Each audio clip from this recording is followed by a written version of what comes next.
Hey there, comic book friends. I'm Travis. And I'm Ethan. And this is Monster Comic Reviews. Ho Ho Ho. Week 1 of December. Finally. Yes, because we're December's almost done. A couple days away from Christmas. Anyway, we'll start right off with Animal Man issue 13. 13? 15. Okay. Animal Man number 15. I'm liking the story. It feels like it's really starting to get somewhere now. I love Frankenstein's appearance in it. He just kind of comes in and just kills. Just slaughters everything. Well, he just killed Mala the Brain and Gorilla Grodd. Right. I mean, so they leave like one gorilla to go back to the city to tell them how tough they are. So don't mess with them anymore. But basically, him and his undead army. He's got this whole big army of Frankensteins running along with him. That's pretty awesome. I think it's funny when he kind of mentions, well, if y'all become Frankenstein monsters, then you won't have to sleep and you don't have to worry about the rot affecting you. It's like, no, I don't think we really want to do that. And of course, in the story, we find out instead of going towards Arcane, they should be going to Metropolis because there's some secret person imprisoned in Gotham, which of course not Gotham, but Metropolis. And of course, as soon as you hear Metropolis, they did exactly what we do. We assume, must be Superman. I didn't assume it was the Superman because they assumed it was Superman. They're like, must be Superman. I mean, I didn't necessarily assume well, we've seen visions of Superman dead. Exactly. In the past. Exactly. In some of in issue 4 or 5 of Animal Man, we saw Superman dead, didn't we? Like impaled on a light pole or something like that. I mean, I didn't just go, oh yeah, must be Green Lantern, but I didn't even think of Green Lantern. Neither did I, but I didn't think it was Superman because. And I was like, yes, it's not Hal Jordan. It isn't. Who is it? Did it look like Hal Jordan to you? I don't know. What does it look like? Did you read the comic? I did read the comic. I didn't think it was Hal Jordan, but I don't know who it is. I don't know either. It's some alien dude. Isn't it like some yellow-skinned? It's not anybody we know. I don't think. Maybe if you read the Guardians. True. Or one of the other Green Lantern books, but he's not Green Lantern. You're right. I guess I just kind of assumed that his center eye thing was just a mask, but now that I look at it, either they suck at drawing anatomy, which I don't think this artist does, or he's an alien. But I think he's an alien. Yeah, he's probably an alien. So that could be interesting if they get a Green Lantern on their side. Mm-hmm. I think it'd be cool if it was a Blue Lantern, personally, but whatever. Well, yeah, but it's not a Blue Lantern, so. True. I'm enjoying it. Yeah. Mm-hmm. I'm really curious to see how they score this whole thing away. And you figure in a couple issues they got to score this story away, right? Yeah. How are they going to go back to everything being the way it was, and when did this really happen? And yeah. Yeah, it's going to be interesting. It was a pretty straightforward story as a whole. We'll get to it in the next half about Swamp Thing. I think there was more in Swamp Thing, maybe, but yeah. Yeah. What do you say about it? Nothing that you didn't really cover. I like the fact that there is a Green Lantern. That's cool. I'm glad it's not Superman because that'd be really typical. That would just be bad. You just know that would go wrong if it was Superman. Well, yeah. Yeah. Yeah. I enjoyed it. What would we rate this book? I think I'd give it a solid 3. Yeah. I'll give it 3. Nothing exceptional going on there, but... Okay, next we're going to talk about Avenging Spider-Man number 15. So what would you give it? I give it a 2. You're being generous. Okay, I love the cover. The cover's cool. Yeah. And it kind of goes downhill from there. Pretty much. There's not hardly any story to this thing at all, right? There isn't. It's just a couple cool pictures of some dinosaurs. There was story? There was a storyline? Whew. Yeah. Oh, you're getting out of this. Yeah, it was not a great comic. Cool look at some dinosaurs and whatnot, but beyond that, it was pretty sad. And Ethan's saying, "Shut up, let's go on to the next book," because it really... Yeah. 2. You're saying 2? Mm-hmm, 2. Yeah. At best. I guess I'll give it a 2. I give the cover a 2. Yep. There we go. What are we talking about next? Next up, we have Batwing, issue for 15. What is up with I you don't at know. 13 today? Well, so this ends the father Lost storyline, I guess. Once again, they capture the bad guy at the end, and he's in prison, and giving him the "I'm watching you" thing. It was okay. This book is becoming more and more mediocre to me, and so there are the parts I like are getting smaller and smaller. Mm-hmm. The parts that have to do with Africa, the parts that have to do with dealing with warlords and just the politics and the life of Africa. There needs to be more of that, I think, in the book. This felt very kind of going through the motions as far as fighting the bad guy and then dealing with him. Mm-hmm. We get a little more background on the I can't remember her name now.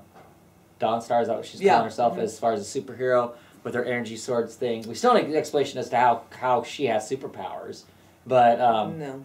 But get a little more background. She's actually somebody that David Batwing knew when he was back when he was in one of the orphanages after being a child soldier. Mm-hmm. So she kind of comes from the same sort of background to some degree. So we get some of that and whatnot. And we get the potential of the female policeman potentially knowing he is Batwing. So do you think she actually saved Batwing when she pulls the gun on the guy and tells him not to pull the guy's mask off? Or was she being serious about thinking that his mask was booby-trapped and that it would hurt the other cop when they had the opportunity to expose Batwing for who he was because he was unconscious? I'm going to assume booby-trapped. You think? Yeah. Yeah. Not sure. I'm not sure. This is a book that its mediocrity for me is putting it on the edge of being a book I quit collecting. Because there's a lot more books out there I'd like to take a look at. The budget's starting to get strained as far as comics. Yeah. So what did you think about the book?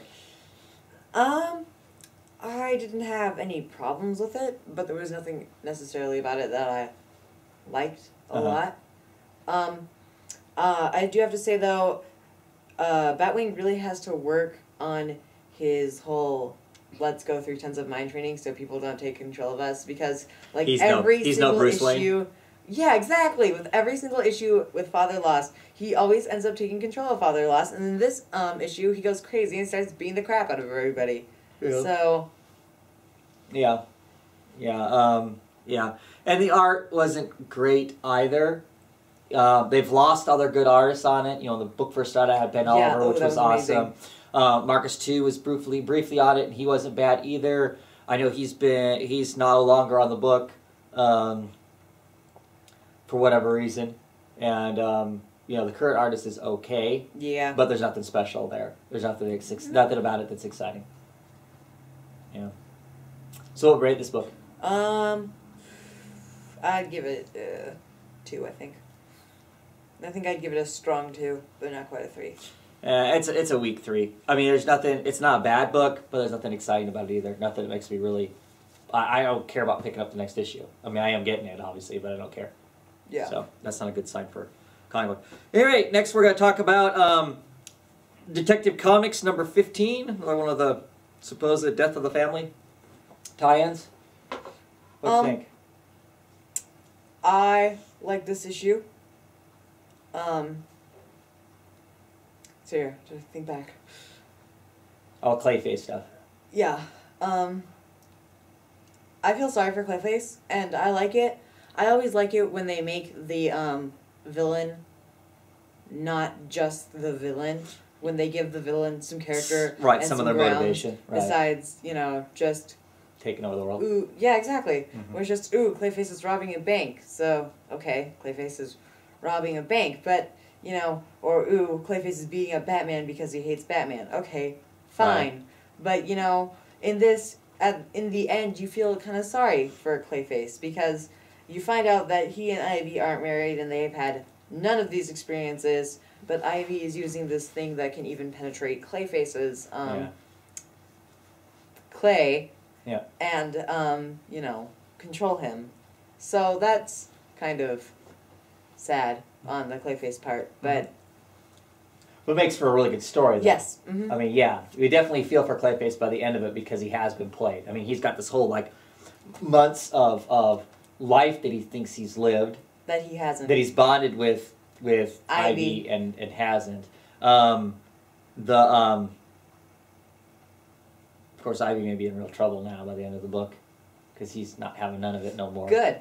Kind of a thing. Of course, there's the whole thing with the penguin. Penguin, you're dumb. I mean, come on. That was not a smart move. You should have been smarter than that. He deserves to be replaced by Ogilvy, or however you say his name. The Emperor Penguin. The Emperor Penguin. Okay. Yeah, that name is a bit sad. Goofy name, but on the other hand, I know, it's kind of a fun storyline though. Yeah. You know, seeing what he's gonna do, the fact that he saves Ivy sets it up knowing full well that she's gonna survive it. I mean, he buried her knowing that she was gonna survive it. Even though he was telling Penguin, oh no, she's gonna die. So he's obviously been making a play for Penguin stuff for quite a while now.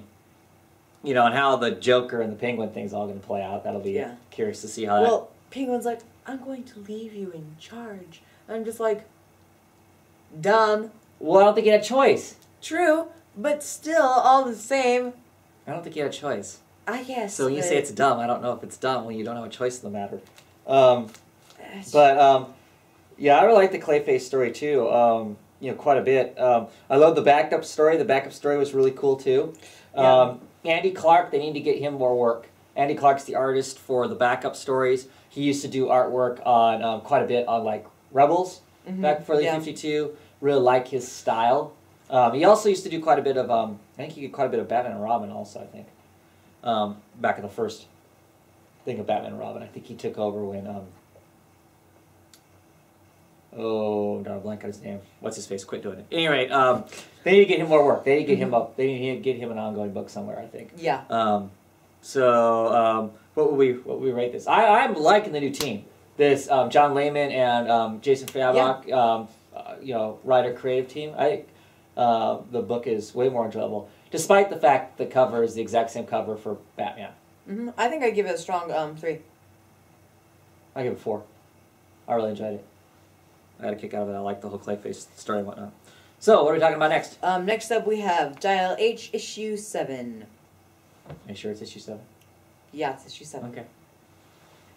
You know what? I like this comic. This comic is fun. I love the cover. The cover is awesome. The cover is amazing. I wasn't sure what the heck the cover was until, of course, we find out the cover is on the inside. They're on a search for a dial. They decide instead of going into hiding, they're going to embrace the crazy cults that are out there that kind of worship the dial, hoping that they can get another dial. Another dial. They find out that there's this whole there's a cult that may have a lead on it. They track that lead down. It puts them out in the ocean, and they sit there and they're just dialing and dialing and dialing, trying to get. They find Atlantis. Where they supposedly think Atlantis is going to be, right? So they're dialing like mad, trying to get some superhero that's going to help them in the water, and they end up with the Planktonian. The Planktonian, which is basically it's Manitou that ends up being the Planktonian, and she it's a whole bunch of plankton. It is. It's just a bunch of plankton. They can form into a body and whatnot, and kind of. She really has problems keeping it together because plankton is a whole bunch of creatures, and so it's a collective mind. So she's having a real hard time being Manitou still. Manitou and not them. And like she loses her mask, Yeah, but it's pretty cool though. I mean, the creature looks just awesome in the thing. I love the way they draw it. Yeah, David Lamp doing the artwork on it. And so we've got that storyline. They're trying to find the dial. The dial's not there. You know, they deal with some other stuff, but the dial's not there. They find out that the dial's been stolen, you know, by somebody else. Somebody else is already coming, snatched it up. Might be some sort of paramilitary group or whatever.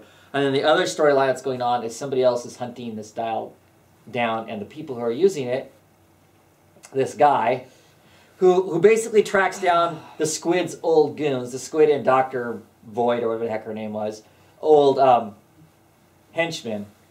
And they try dealing with the guy, and the guy ends up, he can like shift in time. He has an after image. He goes back. Yeah, right. Shifts through it's time, like, so like if you shoot him, if you shoot him, he just kind of reverses time. You're still shooting him, but he backs up just far enough before the shot and steps to the side, and so there's all these extra images of him. So there's an after image. So, you know, let's say like he shoots you, but you shoot him in the head. He's still going to shoot you, and he's going to be alive. He just backs up and kind of moves over, and that like, image is getting shot. And it slowly catches up with him. So if like he punches you, and then punches you, and then punches you, you're going to get punched like about 9 times, I think. If I do my math right. Right. So he's called what he calls himself? The centipede. He calls himself the centipede because when you see him running and moving, he literally has all these after images of him, and he looks like that. And it just makes this big gigantic circle, and it was an awesome page. Oh crap! Yeah, he's going to be fun to deal with, isn't he? Oh crap! How do you kill him? Yeah, I don't know. And he's, like I said, he's hot to get a hold of them and the dial, for whatever reason. We're not sure who he's working for, if it's for himself, or where his powers come from, you know, or anything like that. So it'll be kind of curious to see going forward what that's going to be like. I really enjoyed the book. Yeah. You know, I like it. And I like I like our 2 heroes, you know, that they're still kind of these... They continue to be themselves. People, yeah. Yeah. So, what would we rate this book? I think I'd give it a solid 4. I think so too. It was very enjoyable. Okay, next we're going to talk about Earth 2, number 7. This issue was cool. I didn't mind it. We got mostly dialogue throughout this book.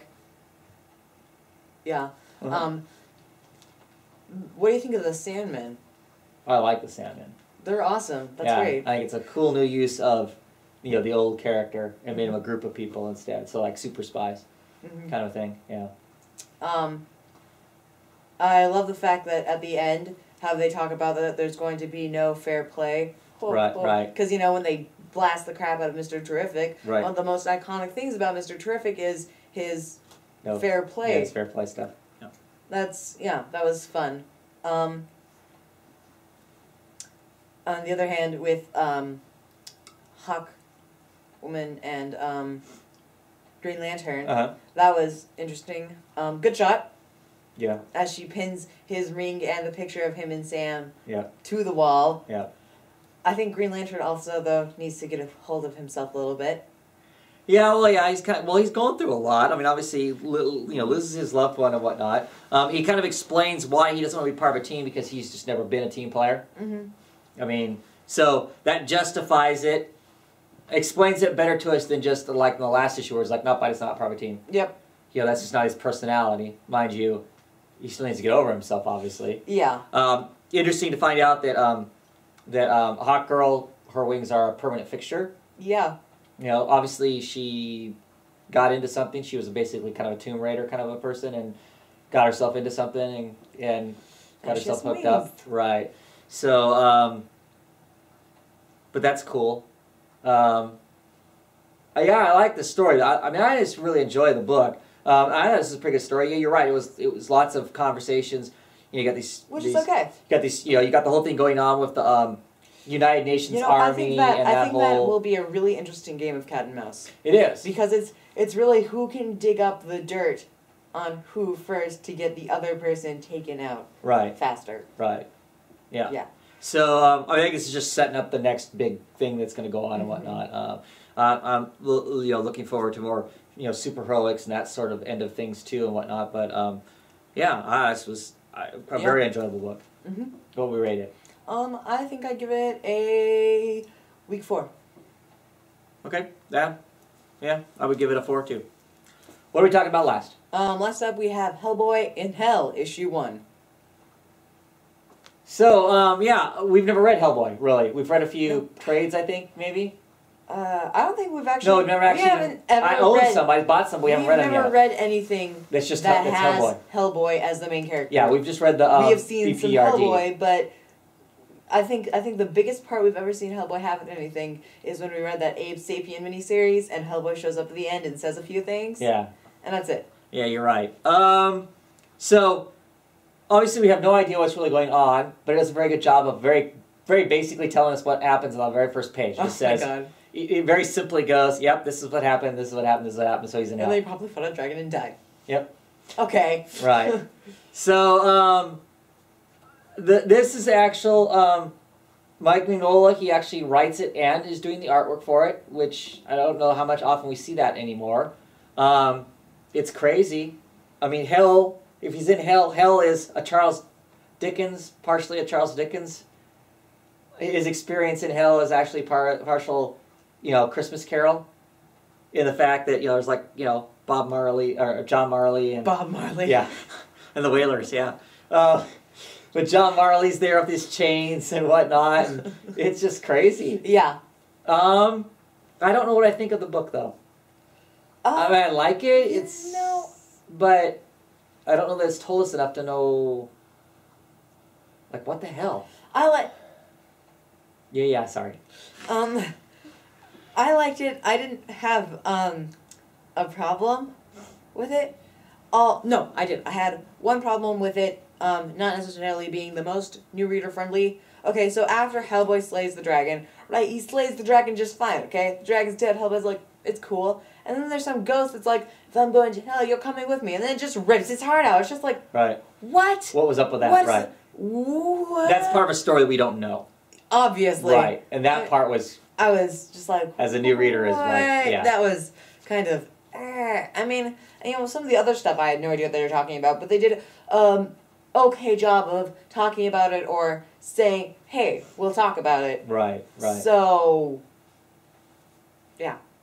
I don't know what to give this. Yeah, it was... Like I said, just weird. I mean, I liked it, but there were parts of it that made you kind of go, what the... Uh-huh. Yeah. What the I like the art. Yeah. Because I like his style. He's got a definite style. It plays well as far as that, but you're right, it wasn't necessarily being number one, isn't new reader friendly unless I think you've read the other stuff. Even though the explanation at the very beginning gives you the basics, but which was still nice.